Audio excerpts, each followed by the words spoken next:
35 अलंकार। मनुष्य जन्म से ही सुंदरता का प्रेमी रहा है। वह अपनी बात भी सुंदर ढंग से कहना चाहता है। एक ही बात को विविध प्रकार से सजा संवार कर कहना उसका स्वभाव है। अलंकार का अर्थ है शोभित या विभूषित करना। अलंकार द्वारा भाषा को सुंदर बनाया जाता है। उसे अलंकार से सजाकर उसके सौंदर्य में वृद्धि की जाती है। जिस प्रकार आभूषण स्त्री के सौंदर्य में वृद्धि करने में सहायक होते हैं, उसी प्रकार अलंकार काव्य की शोभा बढ़ाने के लिए प्रयोग किए जाते हैं। अलंकार के प्रयोग से कविता आकर्षक व प्रभावशाली बन जाती है। भाषा के शब्द और अर्थ ये दो प्रमुख अंग होते हैं। अतः काव्य में चमत्कार शाब्दिक अथवा अर्थगत हो सकता है। इसी दृष्टिकोण से अलंकार में मुख्य दो भेद माने जाते हैं। पहला शब्दालंकार, दूसरा अर्थालंकार। पहला शब्दालंकार जहाँ कुछ विशेष शब्दों के कारण अभिव्यक्ति में सुंदरता आती है, वहाँ शब्दालंकार होता है। इसके प्रयोग से काव्य के सौंदर्य में वृद्धि होती है। जैसे चारू चंद्र की चंचल किरणें खेल रही हैं जल थल में। उपर्युक्त पंक्तियों में च तथा ल वर्ण की आवृत्ति से सौंदर्य उत्पन्न किया गया है। शब्द अलंकार में प्रमुख तीन भेद है। पहला अनुप्रास अलंकार, दूसरा यमक अलंकार, तीसरा श्लेष अलंकार। पहला अनुप्रास अलंकार, जिस रचना में किसी व्यंजन वर्ण की आवृत्ति एक निश्चित क्रम में होती है, वहाँ अनुप्रास अलंकार होता है। जैसे तरनी तनुजा तट तमाल तरुवर बहु छाए, कल कानन कुंडल मोर पखा उर्पे वनमाल विराजती, बरसात बारिद बूंद रघुपति राघव राजा राम। उपर्युक्त वाक्यों में क्रमशः त, क, ब और र व्यंजन की आवृत्ति होने से काव्य में चमत्कार उत्पन्न हुआ है। अतः ये अनुप्रास अलंकार के उदाहरण हैं। दूसरा यमक अलंकार, जहाँ एक ही शब्द की दो या अधिक बार आवृत्ति हो किंतु उनके अर्थ भिन्न भिन्न हो, वहाँ यमक अलंकार होता है। जैसे माला फेरत जुग गया, गया न मन का फेर, कर का मन का डारी दे, मन का फेर, कनक कनकते सो बुरी मादकता अधिकाए। तीन बेर खाती थी वे तीन बेर खाती है, काली घटा का घमंड घटा। इन उदाहरणों में एक ही शब्द का प्रयोग एक से अधिक बार अलग अलग अर्थों में हुआ है। प्रथम उदाहरण में मन का शब्द का प्रयोग दो अर्थों में हुआ है। पहली और तीसरी आवृत्ति में मन का अर्थ है हृदय का तथा दूसरी और चौथी आवृत्ति में मन का शब्द का अर्थ माला का दाना। दूसरे उदाहरण में कनक शब्द का प्रयोग दो अर्थों में हुआ है। पहले का अर्थ है सोना तथा दूसरे का अर्थ है धतूरा। तीसरे उदाहरण में तीन बेर शब्द दो अर्थों में प्रयुक्त हुआ है। पहले का अर्थ 3 बार है और दूसरे का अर्थ है 3 बेर, बेर के 3 फल। चौथे उदाहरण में घटा शब्द का अर्थ क्रमशः काले बादल तथा कम हो गया अर्थों में प्रयुक्त हुआ है।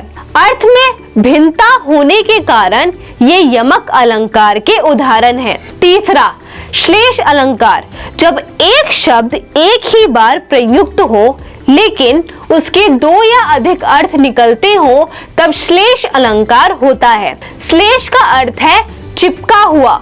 जैसे जो रहीम गति दीप की कुल कपूत गई सोई, बारे उजियारो करे बढ़े अंधेरो होई। यहाँ बारे शब्द जलने और बचपन के अर्थ में तथा बड़े शब्द बड़ा होने और बुझने के अर्थ में प्रयुक्त हुए हैं। अतः ये श्लेष अलंकार के उदाहरण हैं। रहीमन पानी राखिए बिन पानी सब सूख, पानी गए न उबरे मोती मानुस चून। यहाँ पानी शब्द मोती, मानुस, चून इन तीनों के संदर्भ में भिन्न भिन्न रूपों में प्रयुक्त हुआ है। मोती के संदर्भ में इसका अर्थ है कांति, मनुष्य के संदर्भ में सम्मान और चून, आटा के संदर्भ में जल। एक ही शब्द के भिन्न संदर्भों में भिन्न अर्थ होने के कारण यह श्लेष अलंकार का उदाहरण है। दूसरा, अर्थ अलंकार, जहाँ कथन विशेष में सौंदर्य अथवा चमत्कार विशिष्टि शब्द प्रयोग पर आश्रित ना होकर अर्थ की विशिष्टता के कारण आया हो, वहाँ अर्थ अलंकार होता है। जैसे मखमल के झूले पड़े हाथी सा टीला। उपर्युक्त काव्य पंक्ति में वसंत के आगमन पर उनकी सच धज और शोभा की सदृश्यता किसी महंत की सवारी के साथ करते हुए चमत्कार उत्पन्न किया गया है। यहाँ अर्थ अलंकार के एक प्रमुख भेद उपमा का सौंदर्य है, जिसके बारे में विस्तार से आगे विचार किया जाएगा। अर्थ अलंकार के 5 भेद हैं। पहला उपमा अलंकार, दूसरा रूपक अलंकार, तीसरा उत्प्रेक्षा अलंकार, चौथा अतिशयोक्ति अलंकार, पांचवा अनियोगित अलंकार। पहला उपमा अलंकार, जहाँ किसी समान रूप, गुण, धर्म को लेकर दो वस्तुओं, व्यक्तियों की तुलना की जाए, वहाँ उपमा अलंकार होता है। उपमा अलंकार के 4 आवश्यक तत्व हैं। का उपमेय, जिस व्यक्ति या वस्तु की तुलना की जाए उसे उपमेय कहते हैं। जैसे कर कमल के समान सुंदर है। इस वाक्य में कर हाथ उपमेय है। ख उपमान, जिससे तुलना की जाए उसे उपमान कहते हैं। जैसे कर कमल के समान सुंदर है। इस वाक्य में कमल फूल उपमान है। ग साधारण धर्म, दो वस्तुओं में जिस गुण के कारण परस्पर तुलना की जाती है वह साधारण समान धर्म कहलाता है। जैसे कर कमल के समान सुंदर है। इस वाक्य में सुंदर साधारण धर्म है। घा वाचक शब्द, उपमेय और उपमान में समानता दर्शाने वाले शब्द वाचक कहलाते हैं। जैसे कर कमल के समान सुंदर है। इस वाक्य में समान वाचक शब्द है। इसी प्रकार सा, से, सी, सदृश आदि भी वाचक शब्द हो सकते हैं।